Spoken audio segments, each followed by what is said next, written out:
Neste primeiro ensaio, você leu sobre as competências da redação do Enem, como você será avaliado.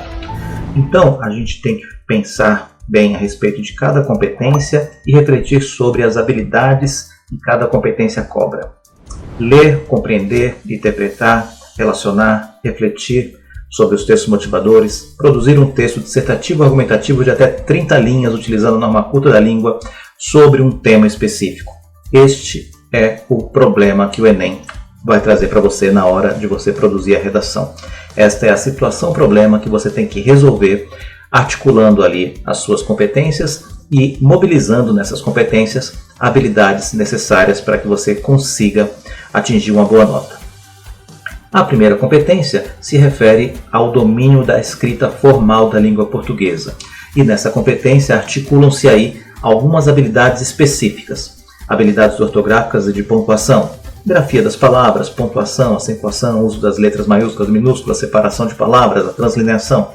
E assim são considerados os desvios todos os deslizes, todas as inadequações relacionadas à ortografia e à pontuação.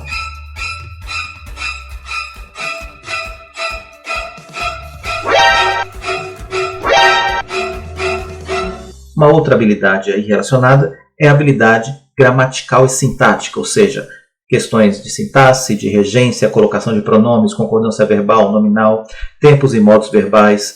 E aí envolve-se um conhecimento relacionado com a relação entre as palavras, ou seja, como as palavras se encadeiam.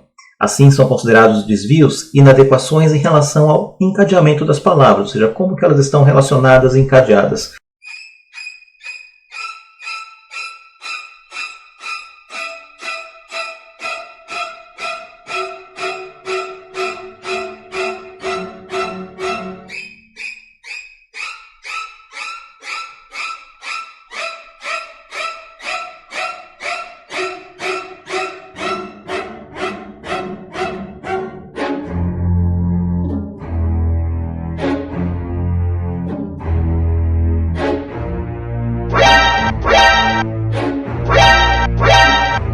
Habilidades de registro.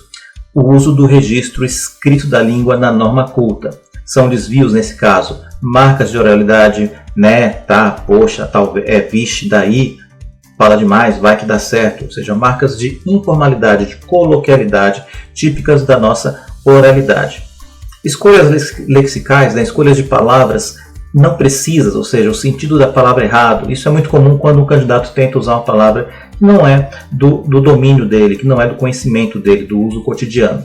E aí, tentando falar difícil, acaba escrevendo a palavra errada.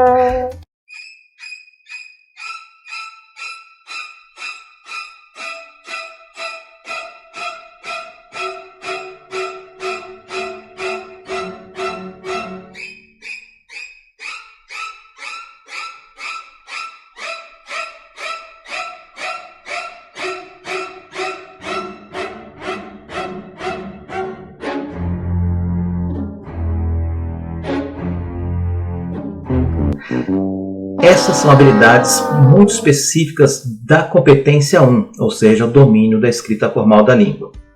Então é importante que você fique atento a esses itens, esses três eixos de habilidades e estude a partir desses três eixos. Obviamente que num curso curto não dá para a gente trabalhar todas essas habilidades de uma maneira processual, uma vez que isso é aprendido ao longo dos 12 anos de escolaridade da educação básica. Mas vale a pena você focar em alguns aspectos, algumas dicas importantes. Um vocabulário adequado, escrever um texto de acordo com o registro da norma culta e não cometer muitos desvios de pontuação. Dica importante: não basta você também escrever um texto todo bonitinho, todo certinho. É importante também você construir orações de uma maneira subordinada, ou seja, períodos compostos por subordinação. Esses períodos são mais complexos. Então, por exemplo, a Constituição foi promulgada em 1988, mas ainda precisamos de direitos. Nós temos duas orações, porque nós temos a presença de dois verbos aí, ou duas locuções verbais. Foi e precisamos. O sentido que está em torno de cada verbo a gente chama de oração. Essas orações, elas são independentes, ou seja, elas poderiam figurar sozinhas, ou seja, em vez de colocar uma vírgula, eu poderia colocar um ponto final. A Constituição foi promulgada em 1988. Ok.